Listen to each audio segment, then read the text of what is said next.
Eu vou mandar assim, ó. Cruzeiro, Cruzeiro, Toma! não combatido, jamais vencido. Assim é que eu gosto. Alô, alô, muito boa tarde, nosso Globo Esporte já começou e vem e faça suas malas porque a semana é de viagens pela Sul-Americana. Amanhã o Cruzeiro joga contra o Palestino, jogo lá no Chile. O Cruzeiro joga amanhã, terceira rodada da fase de grupos da Sul-Americana, jogo contra o Palestino. O Cruzeiro ainda sem pontos, hein? Na Sula, em 2 jogos, tá precisando vencer, precisando pontuar. Vamos conversar com a Luciance, que está na toca, porque o time ainda deve viajar hoje e pode pintar novidade na escalação, Lud? Conta pra gente. Muito boa tarde. Ei, Marcelo, meu amigo, boa tarde pra você, pra todo mundo que tá com a gente. Pois é, o Cruzeiro treinou agora pela manhã aqui na Toca da Raposa e a equipe viaja ainda hoje em direção ao Chile para enfrentar o Palestino. Aí pode rolar essas mudanças, né, na equipe. Primeiro, uma dorzinha de cabeça que o Jardim tá tendo nesse momento, que é na lateral da equipe. Os dois laterais sentiram incômodos, né? Tanto o William, enfim. E aí pode ser que o Jardim utilize o Djalma improvisado nessa posição também. E lá no setor do ataque, pode ser que Dudu e Gabigol pintem como titulares nessa equipe, né? Eles que vêm ficando no banco, o Cruzeiro precisa desses pontos aí, pode ser que o torcedor veja então Gabigol e Dudu como titulares, além dos jogadores da base, que ficaram, alguns jogadores da base, Kendi, principalmente o Murilo, que foram para Bragança e agora ficaram por aqui, pode ser que viajem com a equipe. Valeu, Ludi. Muito obrigado pelas informações. Será que Gabigol e Dudu voltam pro time titular? Falando em vôlei, ô Hugo Eduardo, a gente mostrou a vitória do Cruzeiro no primeiro jogo da semifinal da Superliga Masculina de Vôlei. E olha quem tava lá assistindo a partida, pode colocar por gentileza, estava acompanhando o Alexandre Matos. Será que ele vai ver a vitória celeste também amanhã, Hugão, na Sul-Americana? A gente espera, né? A gente espera, mas eu faço duras críticas ao Alexandre Matos. Eu pedi a saída dele recentemente aqui. Tenho uma opinião muito forte, da qual ela não mudou em relação à figura do Alexandre Matos, que eu acho que mais gasta dinheiro do que planeja propriamente futebol. Eu acho que esse tempo de você contratar grandes nomes dentro do futebol brasileiro, acho que passou. Tinha uma época que o Luxemburgo trabalhava muito com isso. Mas eu tenho que passar um pano também para o Luxemburgo em 2003. 2003 não foi assim, não. Ele contratou o Alex, mas ele busca o Mota, por exemplo, lá no Nordeste.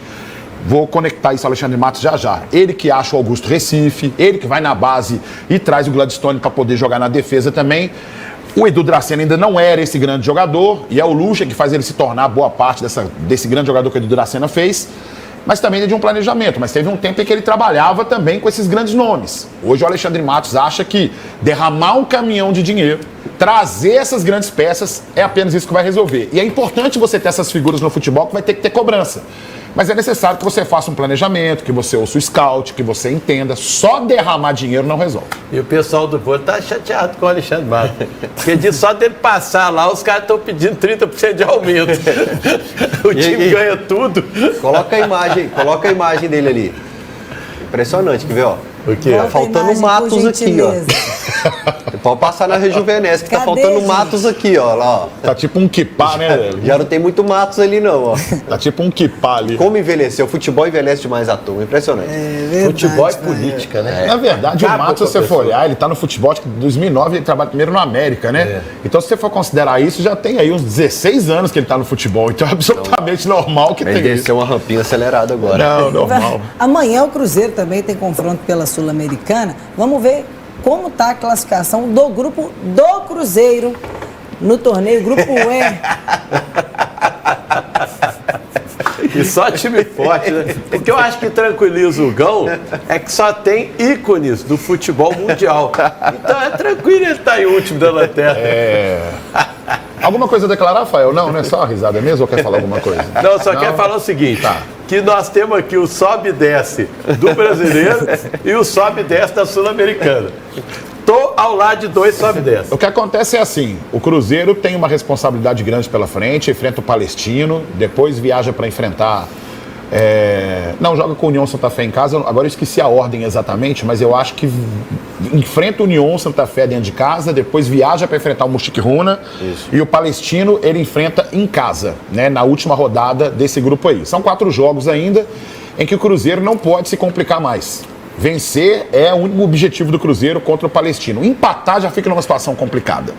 Mas ainda assim, precisa disso. Mas eu acho, o Rafael pode concordar comigo, talvez seja a primeira vez que Cruzeiro e Atlético estejam em uma competição internacional em que o Atlético, num curto momento, está na frente do Cruzeiro. Eu acho que é isso. E ao América, só me cabe ter pena mesmo do América, porque quando veremos o América de novo numa Sul-Americana, numa Libertadores? Agora o Cruzeiro vai ter aí um período longe de casa, Hugão. Com compromissos pelo Brasileiro e pela Sul-Americana, o Cruzeiro vai ficar um bom período longe de casa. Ao todo, serão 4 dias entre viagens e jogos. Por conta disso, o time teve que montar uma verdadeira logística para tentar impactar o menos possível os jogadores. O primeiro compromisso será internacional. Com o jogo marcado para amanhã, o time vai passar por pelo menos 3 cidades diferentes, percorrendo mais de 7.200 quilômetros durante o período. A primeira viagem será de BH para La Serena, no Chile, onde o time vai fazer um trajeto de aproximadamente 3.800 quilômetros. Na sequência, faz mais um percurso de 13 quilômetros para Coquimbo, onde enfrentará o Palestino. Já na sexta, realiza um treino ainda no Chile e no período da tarde pega mais um avião, dessa vez para Foz do Iguaçu, com uma distância de 2.300 quilômetros. De Foz, sai direto para Uberlândia, percorrendo mais 1.100 quilômetros para enfrentar o Vasco pelo Campeonato Brasileiro e encerrando a sequência de viagens cruzeirense. Gente, isso realmente é desgastante. Tem muita gente que reclama, mas a vida de jogador de futebol é isso mesmo e tal. Quando a gente reclama sobre intensidade, preparação física, também tem a ver com esse processo de recuperação. Ah, mas o cara tá no avião, fica no avião 5 horas, por exemplo. Ô, amiguinho, viajar também é complicado. Você desce com as pernas duras, embaçada. Ou seja, o Cruzeiro tinha que ter aproveitado o momento em que você jogou dentro de casa para poder resolver os seus problemas. Agora, meu amigo, é viajando e fora de casa, ou longe de casa, que vai ter que resolver esses BO aí. É ou não é, Bel? É ou não é, Léo? Ô, Gão, é o Gabigol, respondeu aí o Roger Flores, que fez um comentário em outro programa de televisão que, assim, não teve nada demais. O comentário dele foi assim, parece que o Gabigol, tão novo, tá perdendo a paixão pela bola. Aí o Gabigol vai lá e responde, mas como ele era chamado, o Roger Flores? Qual era o apelido dele? Você acha necessário isso? E daqui a pouco nós vamos mostrar os números do Gabigol. Qual que era o apelido? Do Roger Flores? Chamavam de... Eu não vou me arriscar a falar isso não, pode falar, não. Se vocês quiserem falar, vocês falam aí. Eu não tenho nada a dizer, Eu não sei realmente. Não? Deixa pra lá. Mas manda aí no WhatsApp que eu falo, Belo. O que tem pra falar sobre isso é o seguinte. Ô, Gabigol, preocupar em jogar bola, entendeu? Eu acho que a gente... Não vou nem me comparar nesse ponto não, mas assim... Às vezes a gente é grande demais, né? E toda vez que joga uma pedra, a pedra vai acertar no muro que é grande mesmo, filho. Tem jeito não. Foi assim com os grandes jogadores, foi assim com as grandes personalidades. Não tem como evitar certas críticas, não. Então o Roger fez uma crítica, você respondeu. Acho que a melhor maneira de responder determinadas críticas é jogando bola e aí você consegue reverter toda a situação. Os números do Gabigol, aí, por gentileza, pra gente colocar na tela... Pelo Cruzeiro, né? 1 gol pela Sul-Americana, 5 gols pelo Campeonato Mineiro e 1 gol pelo Campeonato Brasileiro, Gão. Bel, pelo tanto que ele jogou até agora, a gente pode falar que números normais, né? Eu falei isso durante a semana, né? Que o Gabigol, ele tem feito gols mesmo, fez alguns de pênalti, tem feito gols. O que a gente espera realmente é um melhor rendimento do time como todo, como coletivo. E quem são as figuras que são mais perseguidas, e perseguidas no bom sentido, e até mesmo com, não da forma pejorativa, mas da maneira que realmente tem que acontecer, porque o torcedor vai buscar realmente essas figuras. E quem são essas figuras? É Matheus Pereira, é o Cássio, é o Fabrício Bruno, é o Gabriel Barbosa, é o Dudu. São essas figuras que vão ser cobradas. Então você tem que estar apto à cobrança e tem que saber também a hora certa de responder. E a hora certa de responder é dentro de campo, cobrando do coletivo para que a coisa funcione. Copa Sul-Americana, Grupo E. O grupo do Cruzeiro tem jogo, hein? Nesta noite. Em Riobamba, no Equador, o líder Mushuc Runa, defendendo aí o 100% de aproveitamento, joga contra a Unión de Santa Fé, da Argentina.